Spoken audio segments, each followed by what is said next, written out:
you're listening to the Digitize Fully Charged Podcast. I'm your host, Pam Curry. I'm joined as always by Niall Ridgway. And today's episode is a conversation with Ben Rouse, where we dig into EdTech, to design thinking, and to the idea of running creative workshops with schools and businesses. Let's dive in. So, super excited by today's guest. We have Ben Rouse, as in Mouse or House, who is who runs Evolving Design. We've known Ben for a number of years, done loads of work with. You used to do brilliant stuff on behalf of Google. So I'm just going to hand over to Ben now to let him tell you all about himself. Ben. Cheers, Pam. Yeah, I'm delighted to be here. I'm still working on the succinct version, but I'll try my best. I now facilitate strategy workshops, generally for kind of leadership teams who are deciding what they want to do next or to tweak things. So involves lots of sticky notes and lots of pens currently. Tends to be more in person than remote, but I don't know particularly why. We can get into that. Maybe give me a coaching session. But yeah, former maths teacher, former EdTech trainer, and delighted to be here. Yay! So Ben, you mentioned sticky notes. I remember you sharing, like on somewhere, LinkedIn, Twitter, somewhere, you kind of shared either, I don't know if it was a video or a picture of your cupboard, and you had so many sticky notes. Like, I don't know if you just stocked up but yeah, they're definitely part of your toolkit. That post got more impressions than anything else. Really? Yeah. I think it triggered a lot of people because I did it twice now. I think actually I may have tried to really ham it up by doing it 3 times. But the first one, I think I took a picture of, I was taking a picture of a particular part of the cupboard, but it included all the rest that was a real mess. So I think it kind of, a lot of Marie Kondo advocates, particularly, I think Anna from Google came in and was just, she couldn't handle it. Really? And I think, everyone was like, I need to come around and tidy your cupboard because that is unacceptable. That's hilarious. So, yeah, I think I just got a stock up. Yeah, I love that. Like, do you know what I mean? You try to be so, like, I don't know, interesting and engaging. You do your best to share quality content, and then your cupboard gets the most traction. Yep.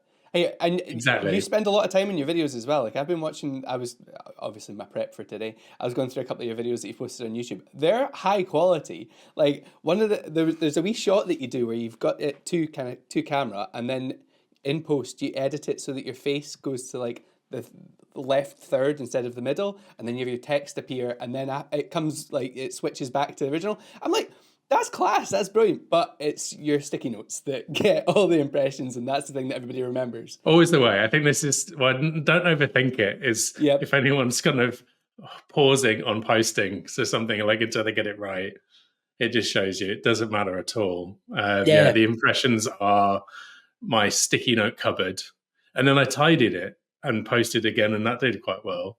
But anything I kind of intentionally post hoping to get some engagement doesn't work at all. I know. That's it. Share our vulnerabilities in our untidy cupboards. So Ben, tell us about what you were like when you were little, Ben. Well, here's the first. I had hair, so there's the big shocking revelation. First of all, I mean, I was born in the Black Country. So for anyone that knows, Birmingham, just sort of southwest of Birmingham is the Black Country, so around Dudley. And I was born in Halesowen. My dad was a teacher. My mum works in the NHS, and both from Stoke-on-Trent. I don't know, gives a little bit of context. I think my dad had like a 16% mortgage at that time. I know. So those days are gone. Yes, exactly. Yeah, it was. I was the first of 3 that they had. So we kind of, and when I was growing up, the reason I mentioned Halesowen and go right back to the beginning, I think I was about 2, living on the end of a cul-de-sac, so big long sort of cul-de-sac, and we were right at the bottom. And when I was 2, the other kids in the street came around and called for me, and my mum was like, "But he's 2." But they kind of just gathered me up and took me out, and therefore, kind of my earliest memories are climbing trees, snowball fights, a kid called Mitchell, constantly falling out of trees and breaking bones. I think he broke every bone in his body in the short time that I lived there. So yeah, it's kind of, that was the kickoff, was just, I think I was just out all the time. Yeah, I got in a lot of trouble because it was a big steep cul-de-sac, so we used to ride our bikes down the road. And I don't know if you've ever done this. You know, if you shove your foot in between the forks on the front, and it kind of works like an instant brake. Yep.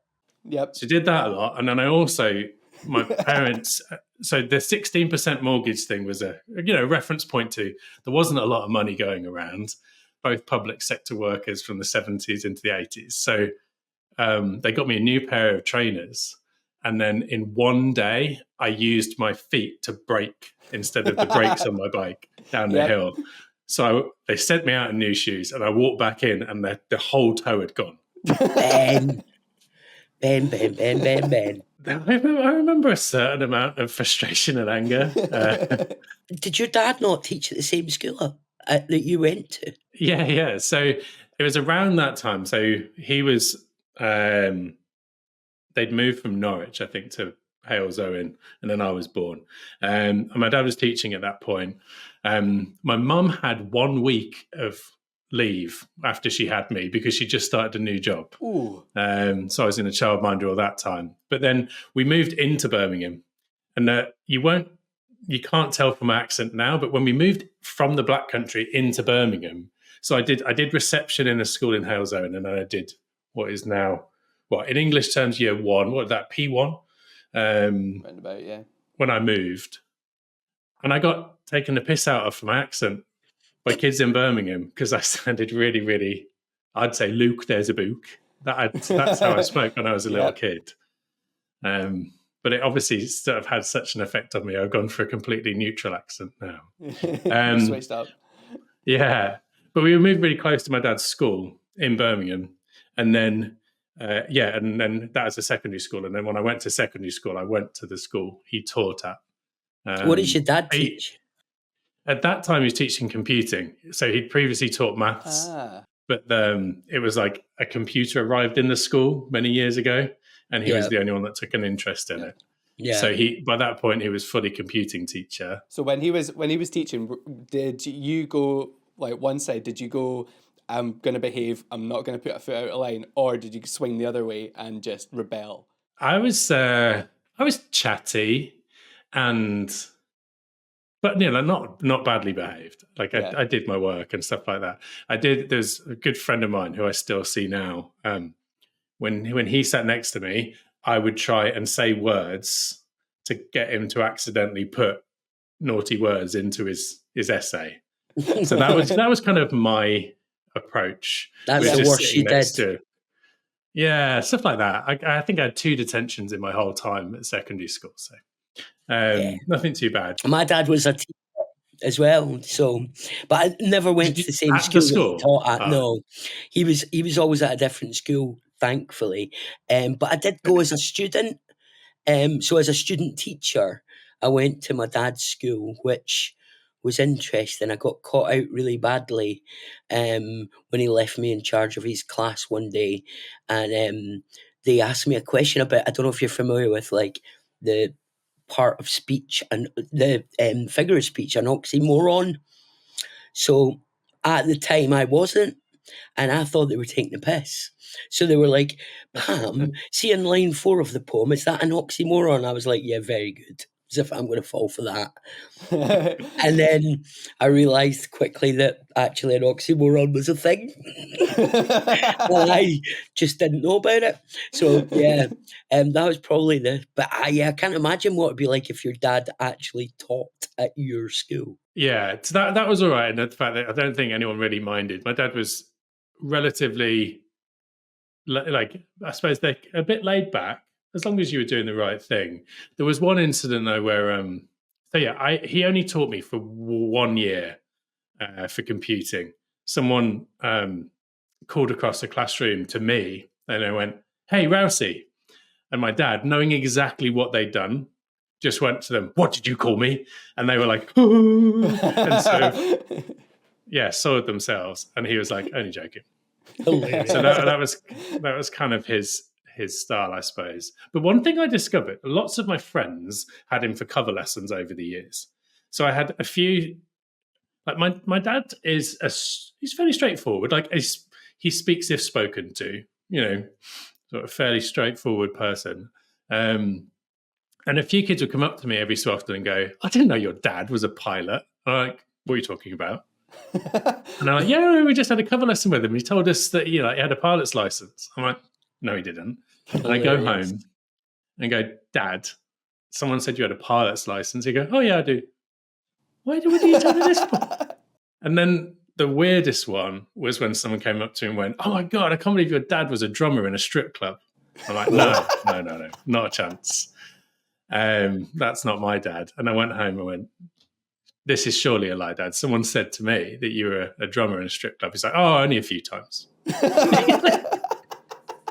And he was serious. He wasn't like having a laugh. He was genuinely did. So if no one had ever asked him, so it'd never come up. Ben, we need to talk about your sweatshirt. Yeah, so I suppose some people will be watching, right? So it says "Yes, Bab" on it.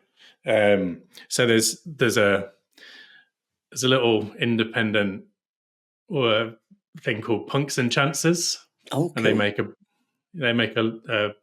t-shirts and sweatshirts like this one. So Birmingham-based thing, and "Yes, Bab," or the use of word "Bab" is just a very Birmingham thing. So you're like, "You are Bab. How you doing, Bab?" "Yes, Bab. I'll have a pint, please, Bab." That kind of thing. Or a Brummie cup, milk and 2 sugars, Bab. So yeah, they do a great little range. And this is my insecurities about trying to prove I'm from Birmingham, but I don't have the accent, so I have to wear tops like I love this. it. For anyone who's not watching, Ben's wearing like a kind of beige coloured sweat. It's almost like a Venn diagram, isn't it? It's got like coloured circles. I thought it was to do with your company logo at first, because I can just see the top. Yeah, it's very cool. It's like a beige coloured, sort of neutral coloured sweatshirt with a turquoise and yellow blobs, and "Yes, Bab" written in the middle. It's very cool. What was the name of the company again? Ones. Punks and Chancers. Punks and Chancers. Great. Now that leads me in perfectly. So I remember we were out getting pizza one time. I think it was Learning Places a couple of years ago at a place called Strip Joint. Great name. And my dad on the drums. Yeah, I was going to say that. Ben's dad on the drums. And we were chatting about music, and I remember you saying that you have a big love for kind of punk and ska. I might be wrong. Did you say your favourite band was Pennywise? I was trying to remember this beforehand. But tell us about your kind of musical background. A million miles away from what we're about to talk about was my first ever CD purchase from Our Price was Snap Rhythm is a Dancer. So when I was about 11, a friend of mine was really into his dance music, and I was obviously easily led. So that's kind of where I went first. And then I got into a bit of Green Day when they came around, with mainly when Dookie came out and everyone became aware of Green Day. Yeah. And then a kid at school, so this would have been second or third year of secondary, came up to me and went, "I think you'll like this." And he handed me NoFX, an album that NoFX did called Ribbed. And that was the turning point. So I kind of went on this journey from there of NoFX, bands like Pennywise, Lagwagon. And then kind of through that, I actually love Propaganda as well, if anyone's a Propaganda fan. Yeah, so if I were to pick a walk-on song, it would be Victory Lap by Propaganda. Right, gonna have to listen to that. Smart, yeah. And then everyone else would walk out, I think, would be the case. So is that where is this where the blue hair came from? Was that a Fat Mike reference, or it's Billy Joe Armstrong? I wanted to look like Billy Joe. So I had when I was, I think it was 14. I think 14 or 15. I peroxided my hair, so I went white with it, and then. I think it was when I was 16, so kind of just after my GCSEs, and that summer after my GCSEs, I got it peroxided and then went blue. Brilliant. Fantastic. And had a tongue piercing at the time as well. You were rocking it all. What was your fashion look at the time? Was it sort of check shirts and grungy, or So was it?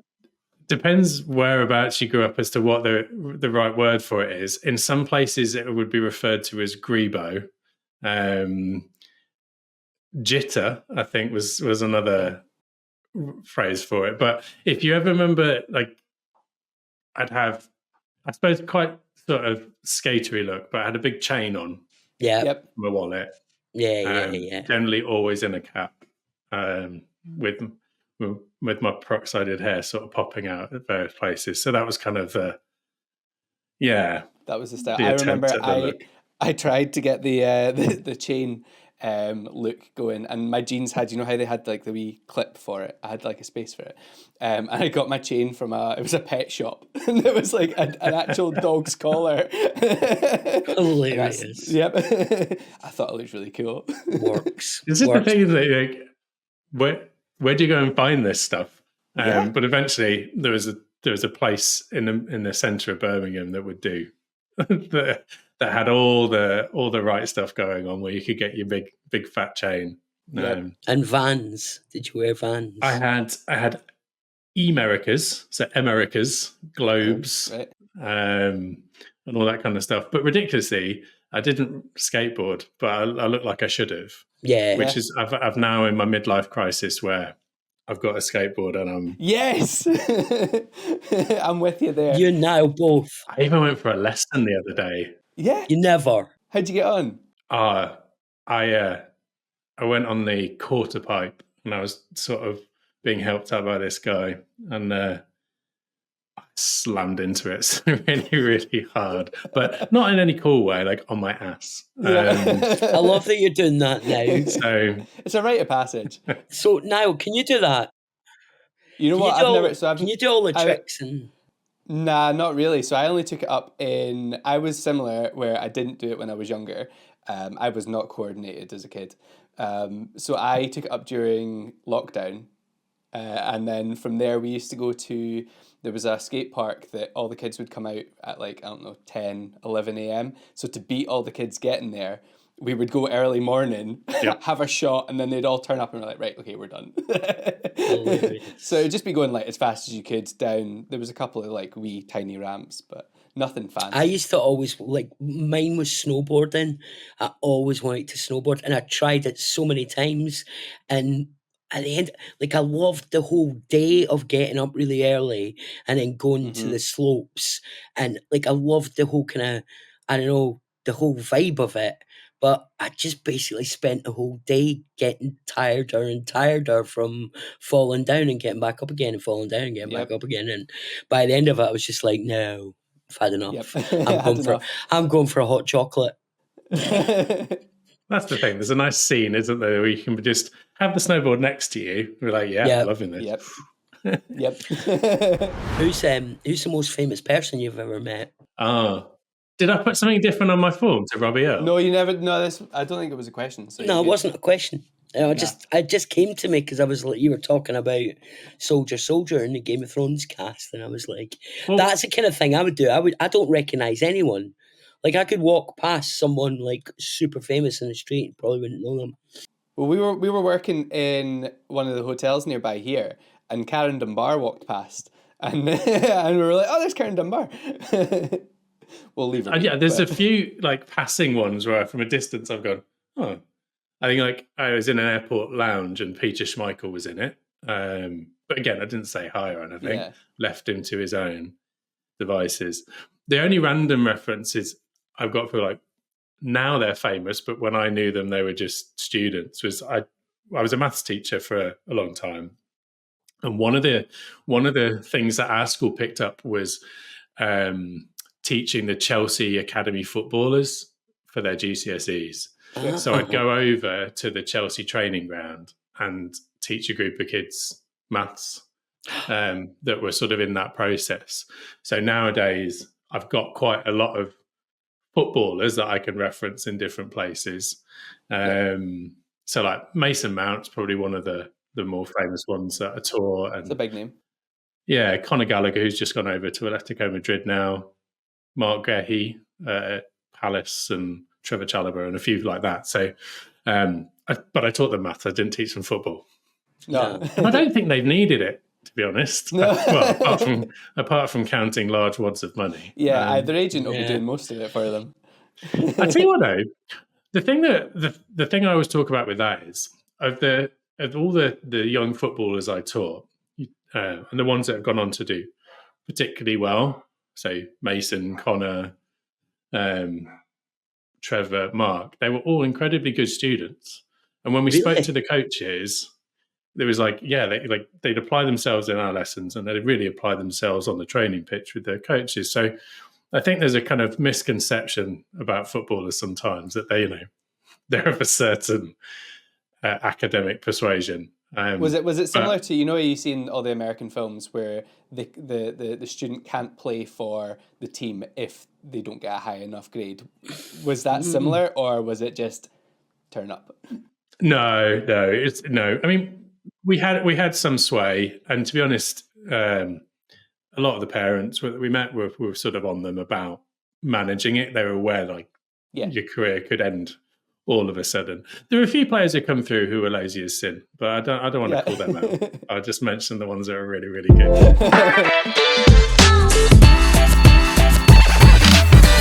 We've had a look at your past. Let's take a wee look at where you are just now in your current role. So do you want to tell us a wee bit about Evolving Design and kind of what it is you're doing just now? Absolutely. So I started, I suppose, completely off on my own. About a year ago was when I really cut all safety nets and went for it. So to go back a little bit, I was a maths teacher, I was head of maths, I'd gone into EdTech training, and particularly around the EdTech training, talking to people about tech, they don't care at all. And the best bit of feedback I got was I did a kind of training session for all staff on how they could use QR codes. And I went to a colleague of mine at the time, sort of head of languages. She's now a head teacher. So I knew that, and I went and asked her, what did you think? She went, Ben, good for you. You're doing really well, but obviously I've missed the boat. That was her take on it. And that was a good sort of lesson in, forget about me, what is it that people want to achieve? So kind of be a bit more user-centric. Mm-hmm. I was at an event called Practical Pedagogies that was in Toulouse, and Ewan McIntosh was speaking. Oh, yeah. No Tosh. Yeah, exactly. So he was talking about design thinking. Yeah. And that was when the penny dropped for me. I was like, that's what I've been looking for. Something that is focused on real people and real people's challenges. And that I took that into the training. And then more and more that turned into strategy. So see, before we go any further with that, I think there's probably quite a lot of people that still don't know what design thinking is and what the whole kind of, could you sum it up for us and just explain to people what design thinking is? I will give it a go. It's a bit of terminology that came out of Stanford Design School, also a company called IDEO, and it's just about being human-centric in the way that you design. So understanding real people and I suppose getting out of your own head and your own assumptions and spending a suitable amount of time focused on that before you then go to any solutions or ideas. So that's probably this sort of simple overview of it. Because I think we as humans are quite sort of wired to go straight for a solution. Like, I've got an idea, let's go do it. And obviously there's lots and lots of examples of where you can spend lots of time and money and effort on doing something that ultimately doesn't work. And therefore spending a bit more time up front on realizing what people actually want. So that's the design thinking process that I kind of picked up. So what I do now, though, is it's similar to that, but I suppose it's a more streamlined version. A proper design thinking organization will spend a long time getting to that point where everyone works in that way and is naturally user human centric in the way that they do things. Yeah. My engagements are much shorter than that. So I tend to do offsites and retreats with leadership teams. So that will be 1 day, 2 days, maybe 3. And therefore there's aspects of design thinking approaches in it, but it will be sort of more streamlined. So there's a book called Sprint by Jake Knapp. So Jake Knapp was at Google in the Gmail team. They were thinking about kind of creating a video calling option, but they never kind of got time to really make progress on it. Yep. So they cleared out a week in their schedule, like 5 days, like we're going to work on this idea. And that process became known as the design sprint. So it's a 5-day process. There's now a 4-day version. And what I now do is take pieces of that along with other approaches. Like there's a thing called liberating structures, which is a load of different techniques for managing meetings and workshops more effectively. So what I now do is take pieces of all of that. So like the design sprint from Jake Knapp, liberating structures and other approaches, and custom design workshops for teams. So a recent engagement, for example, was a scale-up mental health AI platform. We're doing a 2-day retreat for their whole team. It's the first time they'd all been together in one place. So I designed with their founders a process for the 2 days, and we facilitated their team engaging with the strategy, understanding what that meant for them in their particular roles, and aligning on next steps around some key work streams that they wanted to work on. So in a it's not quite a big nutshell, but in a nutshell, that's kind of that process of taking a long design thinking process, but trying to apply it in a reasonable way to a short-term engagement, like sort of 1 to 3 days. Yeah. What's the kind of size of teams that you're working with? Is it teams of 100? Is it best in like small groups? Is it like one-on-one? Kind of what's the demographic there that you're working with? In an ideal world, I'd love it to be sort of 8 to 12, that kind of region. And obviously the idea would be that team kind of covers all bits of knowledge and expertise and is sort of diverse in their thinking and approach, that you're not sort of hitting any blind spots. The reality though, particularly I still work in education, and I think the necessities of education are that those sort of leadership teams in education will hear that design sprint approach, that workshop approach. They'll be very interested, but then the next question tends to be, great, can you do it for 200 people in half an hour? So equally, there's kind of versions that I've done. So recently, with Google for Education, there was like when I went up to Edinburgh for that event, that I did a section as part of a larger event. So they're hearing from schools, they're hearing from speakers, like Dr. Fiona Aubrey-Smith, EdTech to PedTech. Was there delivering. There was a couple of schools delivering as well, like from across Scotland. So what I did at that was I popped up a few times just to get people to kind of actively engage in the sessions by doing a few activities, and then a session at the end where we bring it all together. So give them time to work together to go, okay, what has that brought up for you? So it's a bit of that understanding piece, bouncing ideas off each other, and then getting to a point at the end of the day where, when you have a big event and there's lots of stuff, you're like, wow, there's about 20 things I could have taken away, and you end up doing almost none of them. So it's trying I've been there. trying to give people the chance to sort of stop and think, well, what's the one thing that's relevant in my context? So that's kind of the riff on it that I do with bigger groups where they're not all one organization. Most of these sessions that you deliver, I would imagine, because of the need for sort of post-it notes and discussion and all the rest of it, would happen in person. But you're working on an online delivery model, aren't you, for this kind of approach? Can you tell us more about that? Yeah. So for some reason, I haven't quite put my finger on, most of my engagements over the last year or so have been in person. I've offered hybrid options, but generally people have gone, nope, we want everyone in the room. And maybe that's just a post-COVID probably want to sort of get that human connection. But like yourselves, through COVID, Webinar Central, got very used to delivering in that way. So the course, what I found from the workshops I did was that a lot of people would come up at the end and go, "Oh, really liked what you did with us. I'd like to take pieces of that with the way that I work with my own team." Now, obviously, one option is to go, hire me all of the time to come all of the time to all of your meetings. That's not effective or the way to do it. So it's about building that capacity. So out of that, I created this course, which was how to run productive meetings and workshops. And I did that in person. I've done it a couple of times in London, but generally I had interest, but people like, that date doesn't work for me, or distance. I did try to run one in Birmingham, but the place that I hired as a venue got kind of shut down, so that didn't happen. So therefore, 2025 is do an online version. And you say like sticky notes and pens, and that's the way I tend to work. But with tools like Miro and Figma and others, that all works really, really well.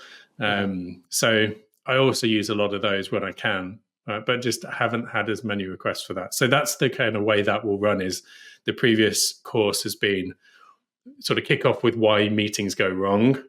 What do we mean when we say meetings or workshops? Like, what's the difference? Before we then look at the techniques for putting them right. And then everything's kind of hands-on practical. So at the very minimum, everyone gets about 5 activities they do that day that they can, or do over those days that they can walk away with. You can take forward. So that, so just sort of lifting that into a virtual space over 3 2-hour sessions instead of the full day, which is kind of February, March launch, and people can sign up on your website. Niall's going to put the URL into the show notes. I think also when you go into something like Miro, there's a bit of a step up into using it. Where you can't just throw people in. This is why we all mourn the loss of Jamboard. Jamboard. Right? I knew you were going to say that. Jamboard had a very low level step up to kind of like, you can either do this, this, or this. And it was like, and that's it. Whereas you take people into FigJam or Miro, there's a lot to learn. Yes. So there's an opportunity at the start to do a nice fun activity. Actually, someone I know called Jenny Martin has this great activity where she's got this outline of you can pick from 3 sort of body shapes. And then you can design your own you as a superhero. But it just helps everyone get used to using Miro really well. And also everyone then just shares their superhero with everyone. And you get, so straight away, you just get to know everyone's kind of the way everyone works. So it's a really nice activity. I've now said that out loud. So thank you, Jenny. I'll be borrowing that if that's okay. I've got similar for Polypad, which is I mean, it's a fantastic tool, particularly for maths. But the first thing that I do for the students is get them to create robots, because although they know what shapes they're all using, it's that clicking and dragging. How do you adjust the size? How do you change colors? How do you draw? That kind of thing. It's nice and simple, but then actually now they've seen all the different tools that are available to them, they can go and create something much more fancier. Is there a tool you recommend that people get started with, like a new tool that you've been trying out recently? I've been using Notebook LM quite a bit. So I don't know if anyone's familiar with that. That's from Google, and a sort of AI tool that rather than taking everything in the whole world as its training data, that's unfair on a lot of AI. I take that back. But large sort of models. And Notebook LM is where you can just specifically pick a few key sources. So one of the bits that comes with the strategy work I do is how do you then go on and implement the strategy? As much as the 2-day retreat was amazing, you then got the hard work to do. So an approach called objectives and key results, OKRs, is something that tends to come up a lot as the next step. So taking all of the OKR related videos, resources, books, and putting those into Notebook LM is really interesting to use that to ask questions like, what are the differences for different companies? How would you implement it? And sort of having a bit of a back and forth with Notebook LM about the best fit for different organizations that you work with. So I found that really useful. You've been using Gemini quite a bit. Yeah, I've got a few Gemini gems. Yeah, I've got Gemini a gems. facilitator. Yeah, who knows all the books I've read. I mean, we find it like in every discussion we have, we inevitably end up talking about AI. Yeah, it's you kind of, there's that balance of like, you can't ignore it, but do you want to are we getting too distracted by it? But it's just changing everything. So one of the big things that I'm seeing come up a little bit, people talking about for 2025, is AI agents. Yes, agentive AI. And therefore, I'm trying to, as a facilitator who works with a variety of teams, it's trying to understand, what does that mean for the companies that I might be working with? Because as a facilitator, I don't currently have a niche sector. I've had a good run with scale ups recently, sort of companies that are growing quite quickly, and therefore strategy needs to be a bit more adaptable. But what does it mean for them? And that's something I've been, trying to keep ahead of, and I don't really have an answer to it yet, but I'm still learning. Yeah, I guess where do we think we'll be in the next couple of years? Like even the next 5 years, I guess, is going to massively change. Even just all the government's goals for like clean electricity and energy, and where everything's going to be by 2030 seems to be a big goal for a lot of the countries that are out there. Where are we going to be in the education side of things as well? And let's be open about this. Like, you're obviously talking from a Scottish context, which is entirely different to my situation in England. Yeah. So I've always said when I've been up in Scotland that Scotland makes more sense to look over to the Scandinavian countries. Like the way education works, the approach to innovation feels much more aligned to the Nordics and Scotland rather than anything south of the border in England. And you take sort of what Wales has done with a new curriculum. I think Northern Ireland's doing something similar. Ireland, Latvia, Lithuania have also taken a sort of more radical approach to their curriculum, because that kind of, there's an opportunity for that to be your economic driver. If you are a country of that size, you can say, well, actually, we could do it differently. And our export can be really, really future-proof, talented young people. Is it Estonia? I'll need fact checking Santa as well for me. Is it Estonia that's gone down the Google route, and is it something like the whole country is using Google Workspace? That was the interesting bit. Just as I was leaving the Google work a little bit more, with the conversations that we were having with Google for Education were around more systematic change. The US reached a certain point, like obviously I think it's like in the 90% one-to-one devices, lots of Chrome.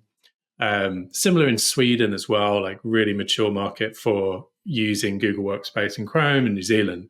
So it was conversations about places like India, Pakistan, Mongolia. Mongolia was having a conversation about rolling out Workspace and possibly Chromebooks, but again, as a country.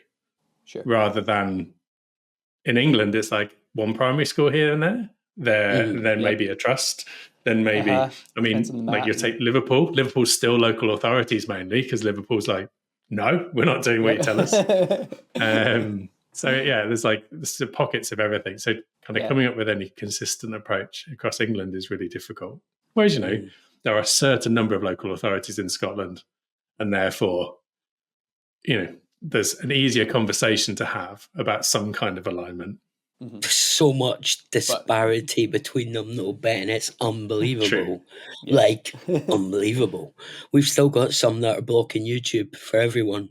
Do you know what I mean? And it's like, there's a long way to go. One of the funny things, I used to think was hilarious when I was working in secondary schools more in Scotland, is that curriculum for excellence, when it came out, I actually still think it's a really innovative piece of work.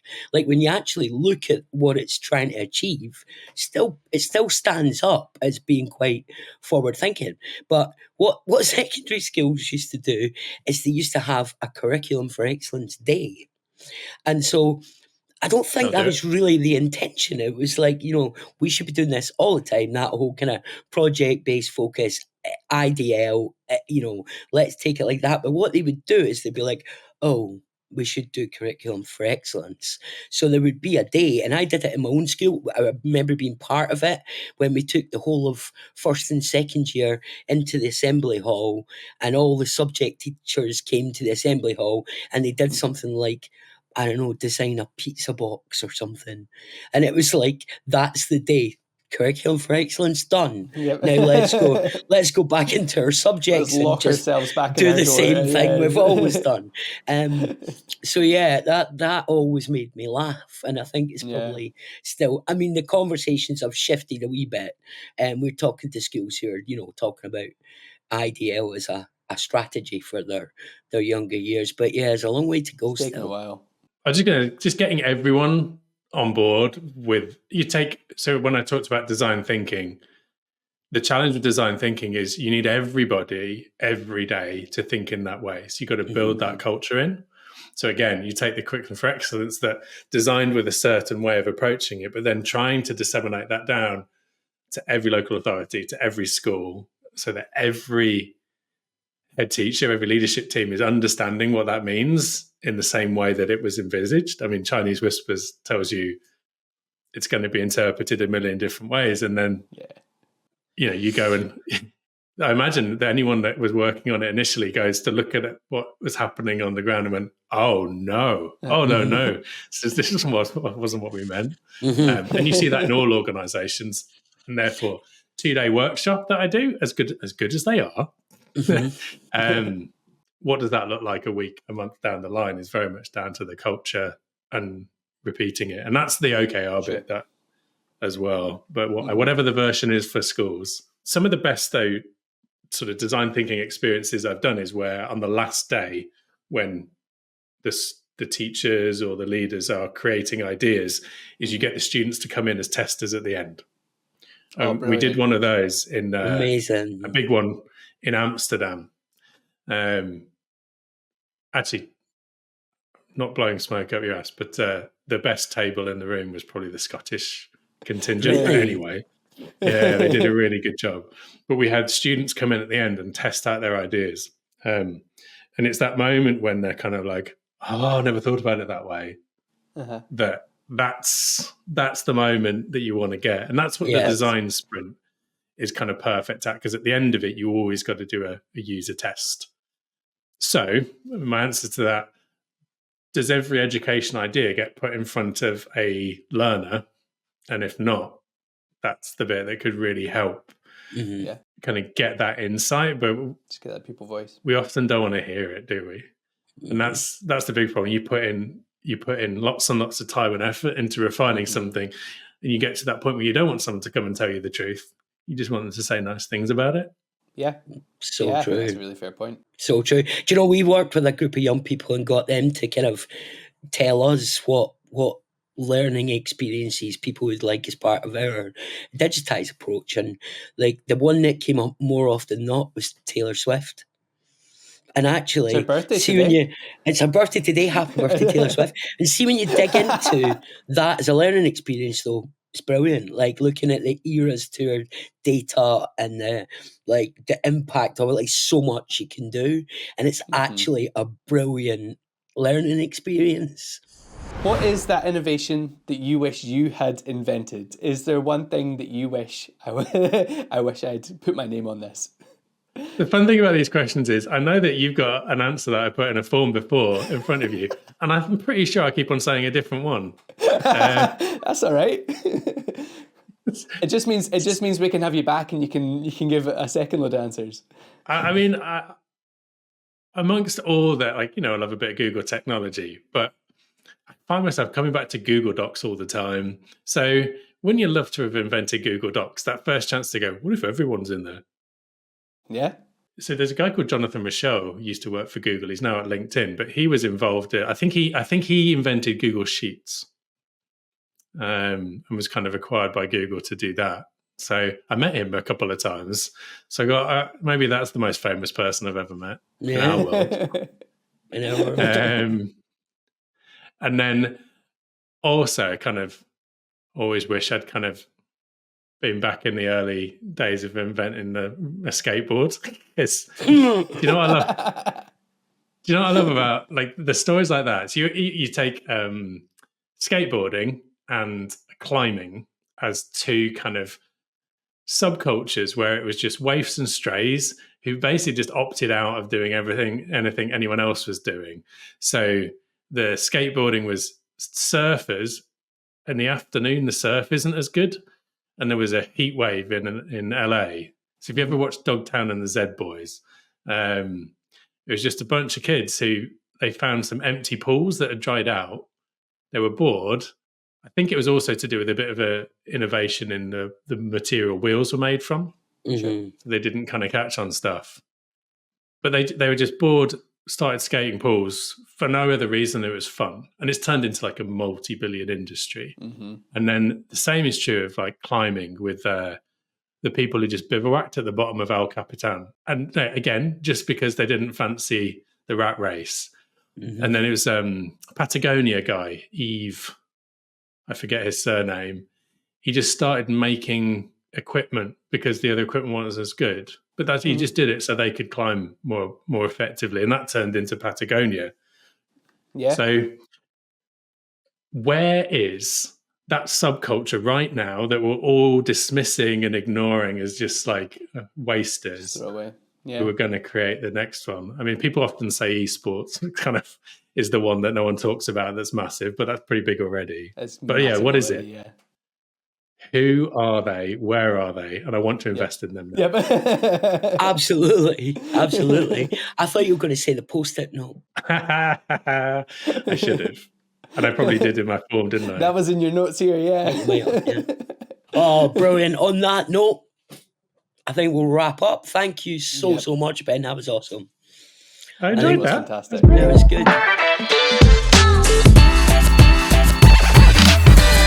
Well, that about wraps up another episode. Thanks very much for joining us on the Digitize Fully Charged podcast. Remember to subscribe wherever you're listening to your podcast. It really helps us if you would subscribe to our episodes. It just means you get them in your inbox every week. You can also check out our website at wearedigitize.com, and we'd love to have you reach out on socials. On most social medias, we are at Digitize Crew. Thanks very much for tuning in once again. We really do appreciate every single one of you listening to us. Catch you again soon.